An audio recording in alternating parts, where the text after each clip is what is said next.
एक गरीब किसान की दुहक भरी कहानी। एक बड़ा ही धनवान आदमी एक गांव में रहता था। जैसे कि ज्यादातर पैसे वालों को होता है, इस धनवान सेठ को भी अपने पैसों का घमंड था। वो जिस गांव में रहता था वहां पर ज्यादातर लोग किसान थे। इन सभी किसानों के पास जितनी जमीन थी उससे कई गुना ज्यादा जमीन इस सेठ के पास थी। कई गरीब किसान तो इसके लिए इसके खेतों में काम करते थे।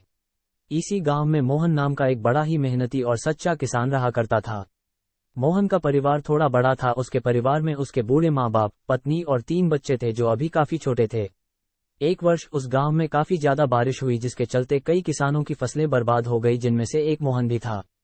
अब मोहन धर्म संकट में पड़ गया क्योंकि उसके परिवार में उसके अलावा कोई और कमाने वाला था नहीं और अपने परिवार को भूखा मरते हुए वो देख नहीं सकता था। मोहन के पास ज्यादा जमीन नहीं थी, लेकिन जितनी भी थी उसमें वह बड़ी मेहनत करता और अपने परिवार का पेट पालने लायक अनाज उगा लेता था। बाकी के किसान भी ये देखकर हैरान रह जाते कि कोई कैसे इतनी सी जमीन में इतना ज्यादा फसल उगा सकता है।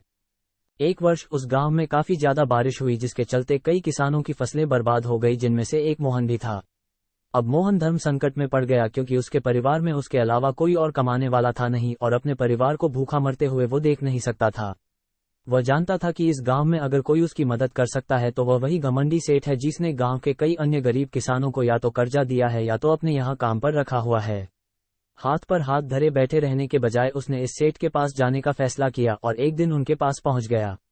सेठ के पास पहुंचकर मोहन बोला, सेठ जी आपकी बहुत मेहरबानी होगी अगर आप मुझे थोड़ा सा कर्जा दे दे जिससे मैं अपने खेतों में फिर से कोई फसल उगा सकूं, या फिर आप मुझे अपने यहाँ नौकरी दे दे ताकि मेरे परिवार को 2 वक्त का खाना मिल सके।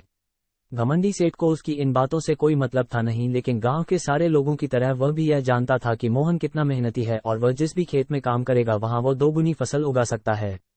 सेठ ने सोचा अगर मैं इसे पैसे उधार देता हूं कि मुझे वापस लौटा सके, लेकिन अगर मैं इसे अपने खेतों में काम करवाता हूं तो मुझे जरूर दुगना फायदा होगा। सेठ मोहन से बोला, देख भाई पैसा तो मैं तुझे दूंगा नहीं और मेरे पास अभी खेतों में काम करने के लिए कई किसान पहले से मौजूद है, लेकिन तुझ पर तरस खाकर मैं तुझे अपने खेतों में नौकरी देता हूं, पर मैं तुझे इसके लिए ज्यादा पैसे नहीं दूंगा। बाकी किसानों को मैं 300 देता हूं, मैं तुझे 200 ही दे पाऊंगा। मरता क्या न करता। मोहन ने सेठ की शर्त मान ली और उसी दिन से सेठ के खेतों में काम करना शुरू कर दिया।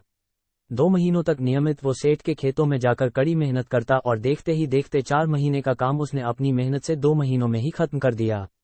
सेठ उसके काम से काफी खुश था, लेकिन वो कभी उसको ये जताता नहीं था। जब सेठ ने देखा कि उसका खेतों का काम अब खत्म हो चुका है, अगर वो मोहन को काम से निकाल देता है तो उसके 2 महीनों के पैसे बच जाएंगे, तब सेठ ने मोहन को काम से निकालने का फैसला किया। एक बार सेठ को यह विचार भी आया कि इतना मेहनती आदमी शायद उसे दोबारा ना मिले, लेकिन फिर उसने सोचा कि जब अगले साल काम आएगा तब उसे फिर से नौकरी पर रख लेगा। आखिर इस गांव में उसके अलावा है ही कौन जिसके आगे ये लोग अपने हाथ फैलाएंगे।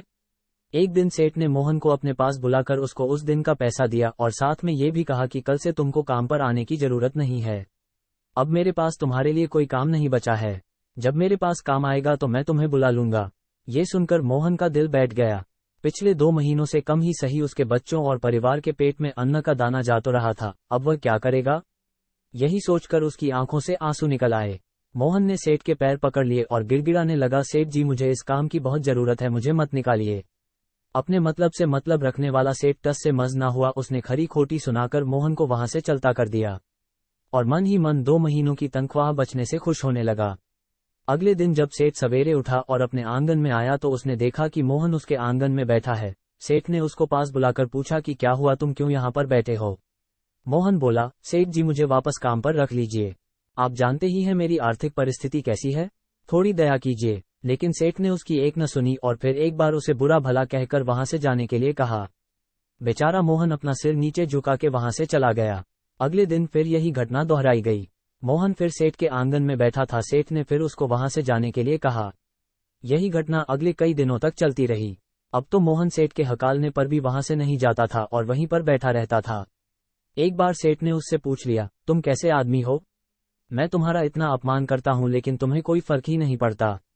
तब मोहन ने सेठ से कहा, बुरा तो बहुत लगता है सेठ जी, लेकिन जब घर जाता हूं और भूख से बिलखते अपने माँ बाप और बच्चों को देखता हूं तब यह अपमान मुझे कुछ भी नहीं लगता।